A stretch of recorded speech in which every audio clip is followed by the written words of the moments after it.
اعوذ باللہ من الشیطان الرجیم بسم اللہ الرحمن الرحیم۔ کیا ہمارے اخلاق سے بھی کوئی مروب ہو سکتا ہے؟ آئیے نبی اکرم صلی اللہ علیہ وسلم کے اخلاق کو دیکھیں اور اپنے اخلاق کو سنوارنے کی کوشش کریں اور برے اخلاق سے پناہ مانگیں۔ ثمامہ بن اسال، یہ شخص یمامہ کا حکمران تھا۔ معاذ اللہ کے رسول صلی اللہ علیہ وسلم کو قتل کرنے کا چیلنج دے رکھا تھا۔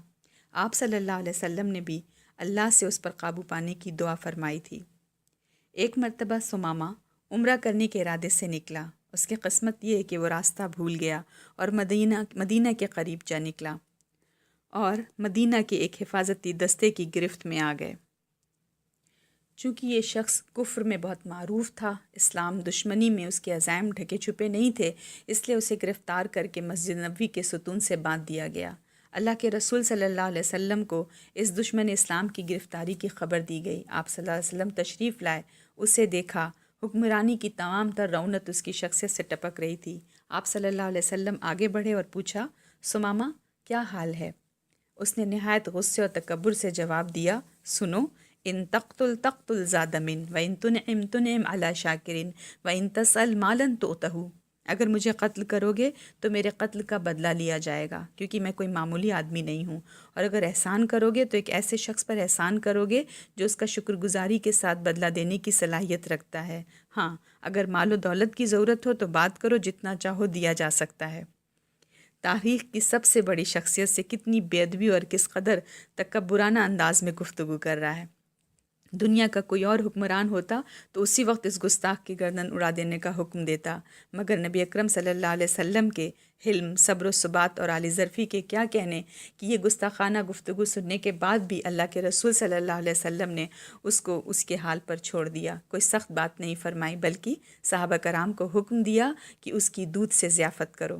دوسرا دن ہوا تو پھر اللہ کے رسول صلی اللہ علیہ وسلم ثمامہ کے پاس سے گزرے اور دریافت کیا، ثمامہ کیا حال ہے؟ اس نے پھر اسی طرح کا جواب دیا۔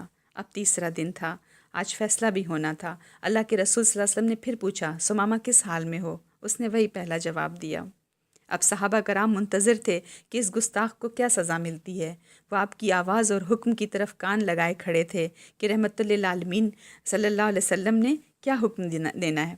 آپ صلی اللہ علیہ وسلم نے حکم دیا، اس کی رسیاں کھول دو، پھر فرمایا، ثمامہ جاؤ، میں تمہیں بغیر کسی شرط کے رہا کرتا ہوں۔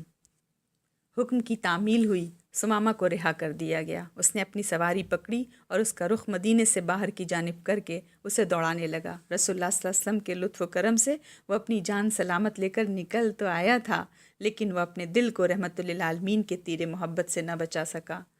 مسجد نبوی سے باہر نکلتے ہوئے اسے بے اختیار خیال آیا کہ اتنا عالی اخلاق، اتنا بلند حوصلہ انسان تو میں نے آج تک نہیں دیکھا۔ میرے الفاظ میں کتنی شدت اور حدت تھی، مگر اس کے باوجود ان کا تحمل ان کے غصے پر غالب رہا اور انہوں نے مجھے رہا کر دیا۔ وہ مدینہ کے ایک قریب کے باغ میں گیا، کنویں پر غسل کیا، صاف ستھرے کپڑے پہنے، پھر اس کے قدم خود بخود مسجد نبوی کی طرف بڑھنے لگے۔ اللہ کے رسول صلی اللہ علیہ وسلم ابھی تک وہیں تشریف فرما تھے۔ آپ صلی اللہ علیہ وسلم نے اسے دیکھا تو فرمایا، ثمامہ ہم نے تو تمہیں چھوڑ دیا تھا، پھر کیسے آنا ہوا؟ اس نے عرض کیا، آپ کا رہا کرنا بھی کیا خوب رہا کرنا ہے۔ اس نے اپنا بنا کے چھوڑ دیا، کیا اسیری ہے، کیا رہائی ہے۔ آپ نے چھوڑا تو ہے، مگر ہمیشہ کے لیے اپنا بنا کر۔ اب میں آپ ہی کا غلام ہوں، میری تمنا ہے کہ مجھے کلمہ پڑھائیے اور اپنے جانثاروں میں شامل کر لیجئے۔ پھر وہ مکہ گئے اور عمرہ کیا۔ مکہ کے لوگوں نے ان سے کہا، سبو ثمامہ بے دین ہو گیا ہے۔ انہوں نے کہا، نہیں، اللہ کی قسم میں بے دین نہیں ہوا، بلکہ میں مسلمان ہوا ہوں۔ اور پھر انہوں نے قسم کھائی کہ اس ذات کی قسم جس کے ہاتھ میں ثمامہ کی جان ہے، یمامہ سے گیہوں کا ایک دانہ بھی اب محمد صلی اللہ علیہ وسلم کی اجازت کے بغیر مکہ میں نہیں آئے گا۔ اپنے وطن پہنچ کر اس بات پر عمل بھی انہوں نے کیا اور اناج کی سپلائی بند کر دی۔ مکہ میں قحط کی کیفیت پیدا ہو گئی۔ اہل مکہ نے اللہ کے رسول صلی اللہ علیہ وسلم کو خط لکھا جس میں اپنی قرابت کا واسطہ دیا اور درخواست کی کہ ثمامہ کے نام یمامہ سے گیہوں کی ترسیل کے لیے حکم نامہ جاری فرمائیں۔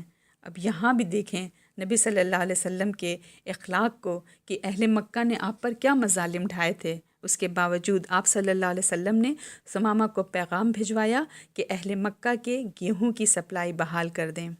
کیا ایسے اعلیٰ رحم و کرم اور عالی ظرفی کی دنیا میں کوئی اور مثال نظر آتی ہے؟ اب آئیں آج کی حدیث نمبر 29۔ حق کی مخالفت، نفاق اور برے اخلاق سے پناہ مانگنے کی دعا۔ عن ابی ہریرہ رضی اللہ عنہ ان رسول اللہ صلی اللہ علیہ وسلم کان یدعو اللہم انی اعوذ بک من الشقاق والنفاق وسوء الاخلاق، رواہ النسائی۔ حضرت ابو ہریرہ رضی اللہ عنہ سے روایت ہے کہ رسول اللہ صلی اللہ علیہ وسلم یہ دعا مانگا کرتے تھے، یا اللہ میں حق کی مخالفت، نفاق اور برے اخلاق سے تیری پناہ مانگتا ہوں۔ اسے نسائی نے روایت کیا ہے اور یہ حدیث صحیح ہے۔